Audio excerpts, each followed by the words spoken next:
Hi friends.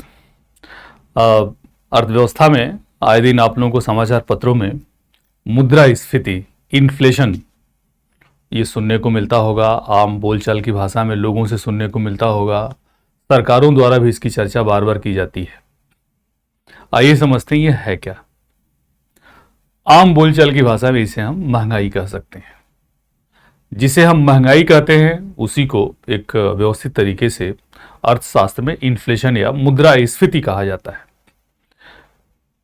एक दिए हुए समय के दौरान यदि सामान्य मूल्य स्तर में यानी वस्तुओं और सेवाओं के मूल्यों में यदि बढ़ने की प्रवृत्ति पाई जाती है तो उसको हम कहते हैं कि ये महंगाई है। ये पूरी की पूरी महंगाई हमारे दैनिक जीवन से बहुत गहरे रूप से जुड़ी हुई है। पहले तो इसका कारण यदि हम देखें तो बहुत सारे कारण हैं। कारण इसके परिस्थितियों के अनुसार बदलते रहते हैं। उदाहरण के लिए जैसे आपको पता है कि आजकल यूक्रेन और रूस में युद्ध चल रहा है। हमें प्रत्यक्ष रूप से इस युद्ध से कोई लेना देना नहीं है, लेकिन कहीं ना कहीं पूरी दुनिया, हमें नहीं पूरी दुनिया इससे प्रभावित हुई। आपने समाचार पत्रों में पढ़ा होगा कि ब्रिटेन में, अमेरिका में, यूरोप के कुछ देशों में वहाँ की नई जनरेशन यानी नई पीढ़ी पहली बार अपने जीवन में महंगाई का सामना कर रही है। यानी पिछले 45 वर्षों में सबसे अधिक महंगाई यूरोप अमेरिका में देखी जा सकती है। तो चूंकि हम भी एक वैश्वीकृत दुनिया में रह रहे हैं तो हम अपने को अलग नहीं कर सकते हैं। यानी हमें भी कहीं ना कहीं महंगाई का सामना करना पड़ रहा है। तो ये मूल्य जब बढ़ने लगते हैं तो ये किसी भी देश के लिए, किसी भी अर्थव्यवस्था के लिए एक चुनौती होती है, क्योंकि लोगों के जीवन पर इसका विपरीत प्रभाव पड़ता है।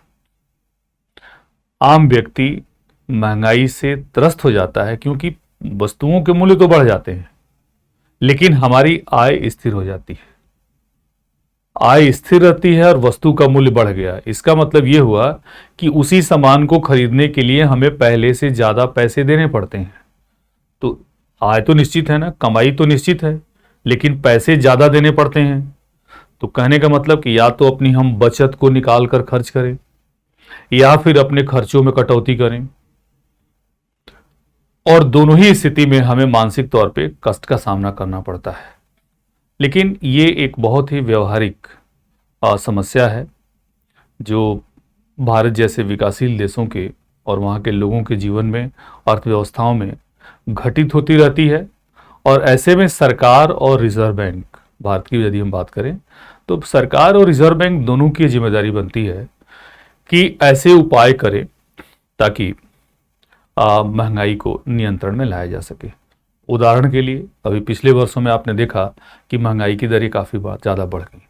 तरह तरह के उपाय किए गए। उसमें एक उपाय सरकार ने किया कि पेट्रोल और डीजल की दरों को कम किया। आपको मालूम है कि पेट्रोलियम प्रोडक्ट्स, जो कच्चा तेल है, वो हम विदेशों से मंगाते हैं और 100 लीटर में 85 लीटर हम विदेश से मंगाते हैं, यानी हमारे पास नहीं है। तो जाहिर सी बात है कि अंतर्राष्ट्रीय बाजार में उसका मूल्य बढ़ेगा तो भारत में भी बढ़ेगा। लेकिन यदि बढ़ते बढ़ते बहुत ज़्यादा हो जाए तो लगभग सभी आवश्यक वस्तुओं के मूल्य इसलिए बढ़ जाते हैं क्योंकि ट्रांसपोर्टेशन का खर्च बढ़ जाता है। तो कुछ महीने पहले यदि आपको ध्यान होगा कि जब ऐसा हुआ तो केंद्र सरकार ने और कई राज्य सरकारों ने जो उस पर कर लगाए जाते हैं, अपने अपने कर की राशि को थोड़ा सा कम किया, और जिसके बाद 10 से 15 रुपए पेट्रोल और डीजल सस्ते हो गए। पेट्रोल और डीजल के सस्ता होने का मतलब हुआ कि ट्रांसपोर्टेशन की कॉस्ट पहले से कम हो गई, और कम होने का मतलब हुआ कि जैसे जो आवश्यक वस्तुएं हैं, फल, सब्जी, तेल, अंडे, ब्रेड, दूध, ये सब का जो रोज रोज जिसका हम यूज़ करते हैं और जो बाहर से आती रहती हैं, बाहर से का मतलब कि एक स्थान से दूसरे स्थान पर उनकी ढुलाई का खर्च, उनके परिवहन का खर्च कम हो जाता है, तो थोड़ी सस्ती हो जाती हैं। तो ये कुछ ऐसी घटनाएं हैं जो दैनिक जीवन में आए दिन होती रहती हैं और हमें इसका सामना करना पड़ता है। महंगाई की सबसे बुरी जो बात होती है कि महंगाई बढ़ने से पैसे की वैल्यू कम हो जाती है।